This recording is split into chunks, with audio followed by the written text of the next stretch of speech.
Spiritual transformation is something of a paradox in that it is quite natural to grow spiritually and to change, just as it is natural for human beings to grow from infancy to childhood, to adolescence, to adulthood.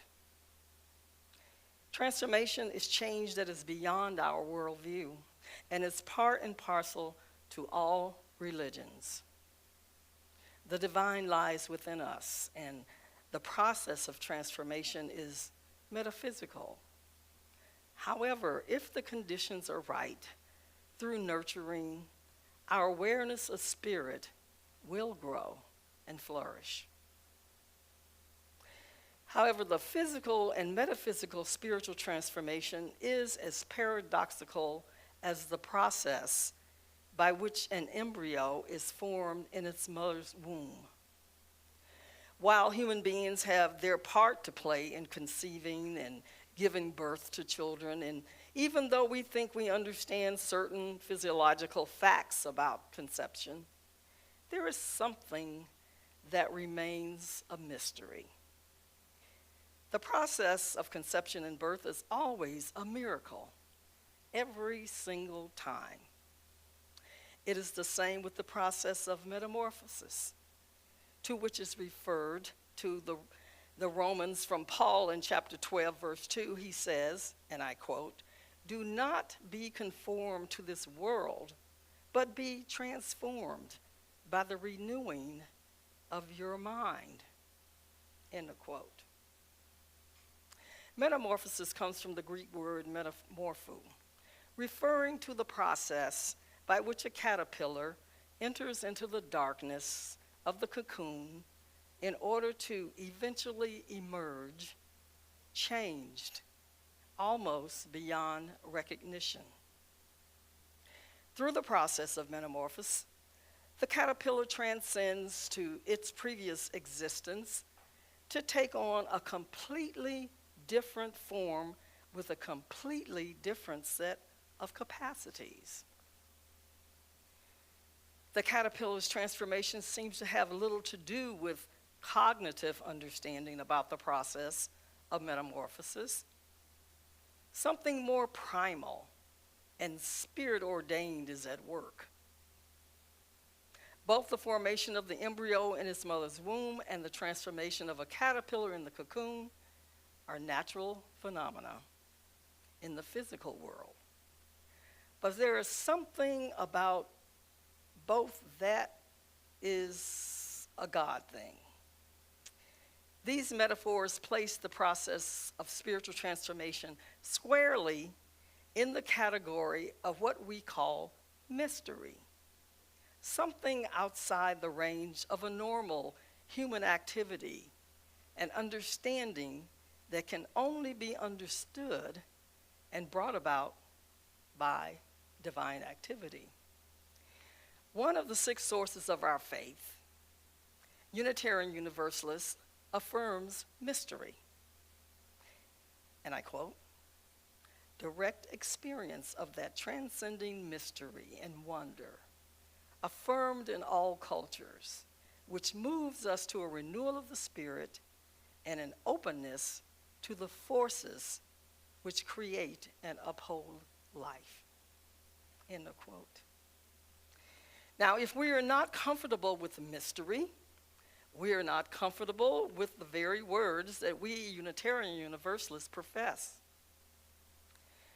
The journey of transformation requires some measure of willingness to relinquish control and give us over to a process that we cannot fully understand, nor can we predict the outcome. While there are some transformations that may involve the mundane, such as a new apartment or taking a new hobby, there are some changes that occur within. It is up to us to find ways to open ourselves to this process of transformation, as it is guided by the Spirit. However, we cannot control it or make it happen ourselves, because the wind of the Spirit blows where it will.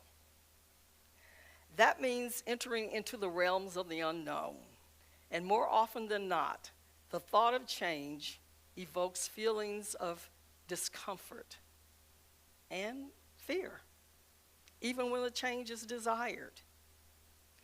The consternation is caused by the discomfort of not knowing what will happen next, when none of us knows what will happen next, no matter how much planning we do. The mystic Khalil Gibran informs that we all must experience what he calls the breaking of the shell that encloses understanding. That means shedding of the old with the emergence of a renewal of the spirit. It means surrendering to the divine process. Now, I know that surrender is a word that most Unitarian Universalists associate with old paradigm Christianity, but none of us has complete control over every aspect of life. However, we can create the conditions in which spiritual transformation takes place.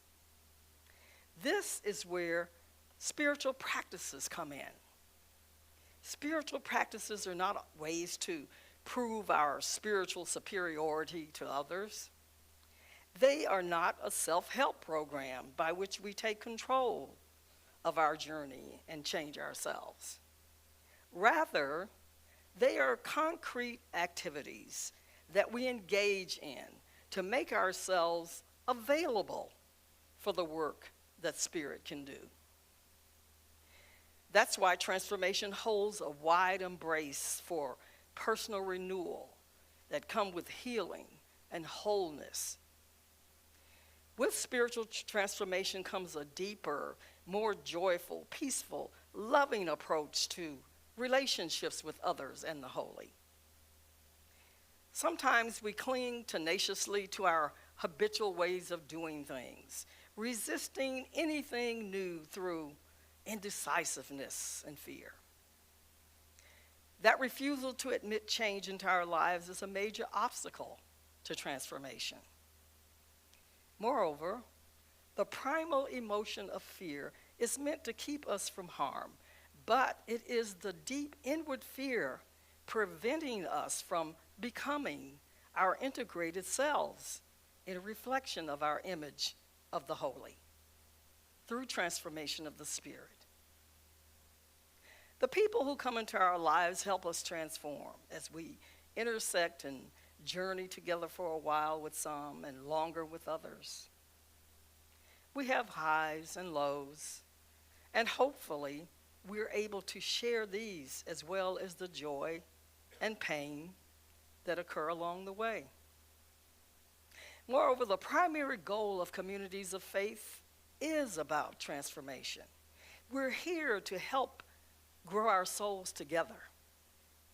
However, transformation of the spirit begins within, so there must be a shift in consciousness for it to occur.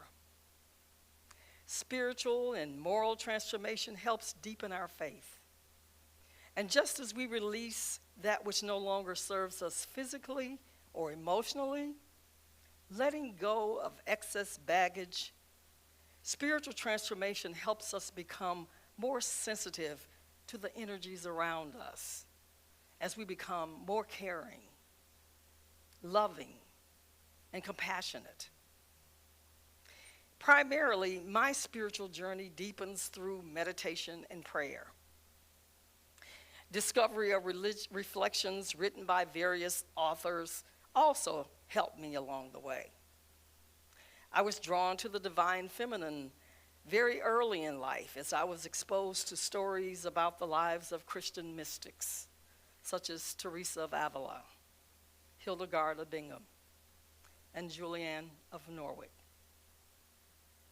Just as our moral development does, the universe unfolds as our understanding of the spirit evolves and deepens.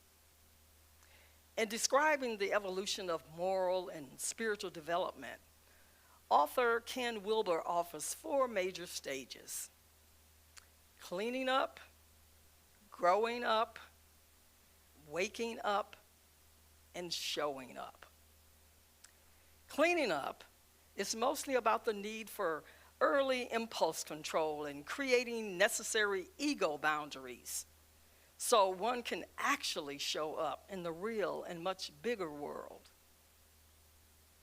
Growing up refers to the process of psychological and emotional maturity that we all commonly undergo, both personally and culturally, even if inside of our own bubbles.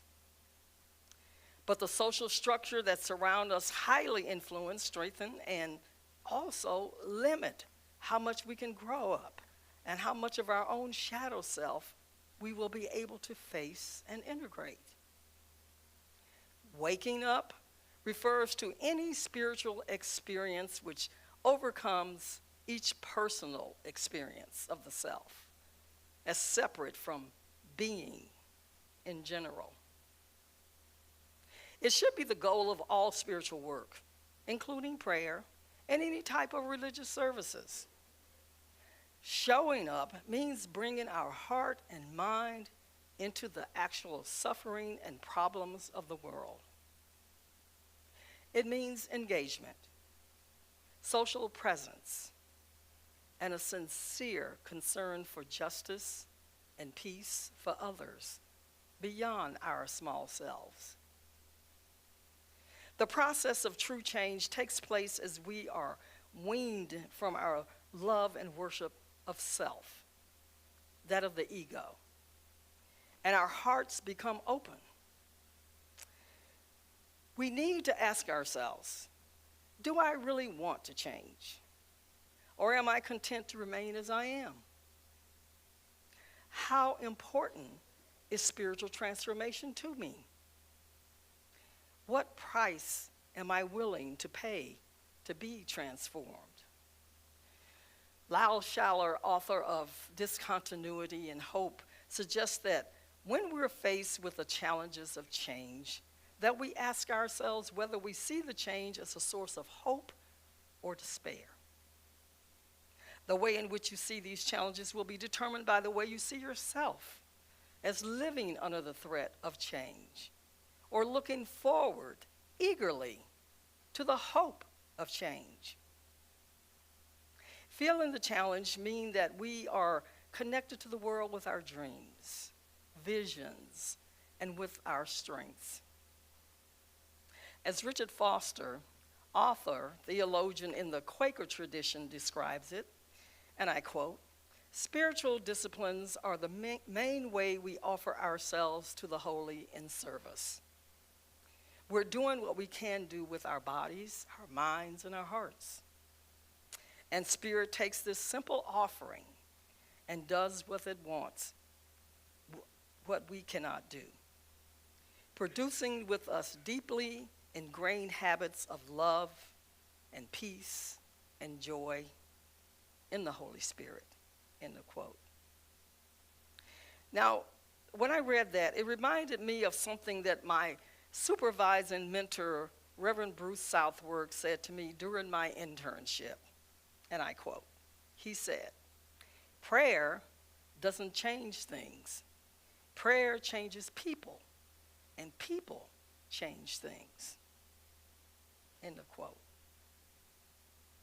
Spiritual transformation takes place incrementally over time with others in the context of disciplines and practices that open us to the divinity within.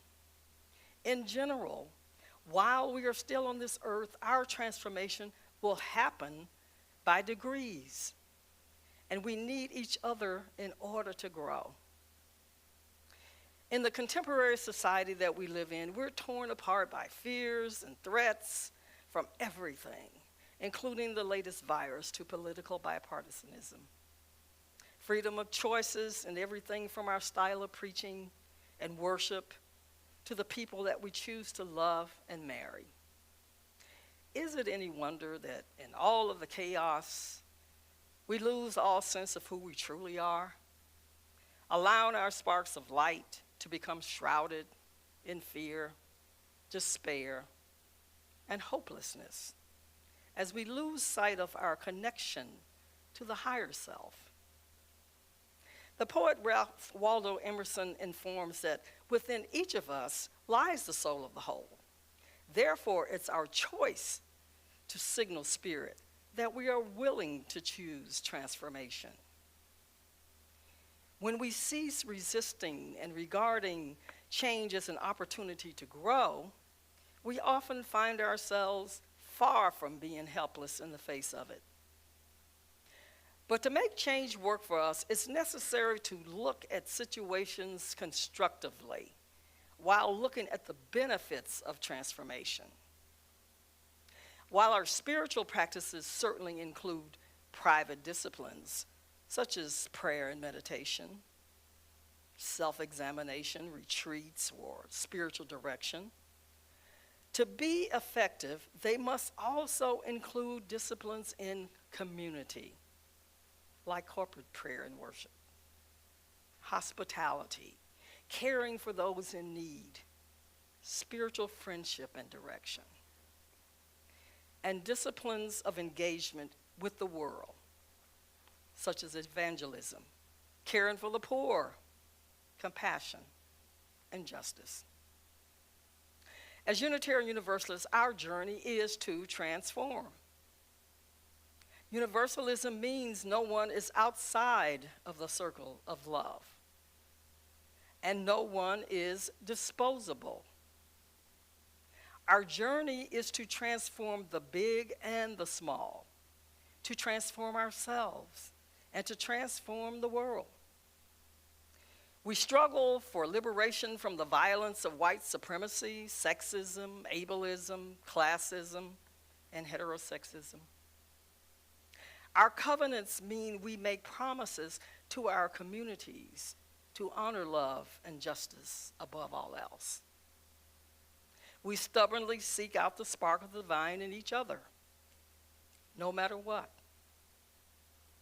Interdependence means none of us is truly free until we all are free. From my heart to yours, may it be so.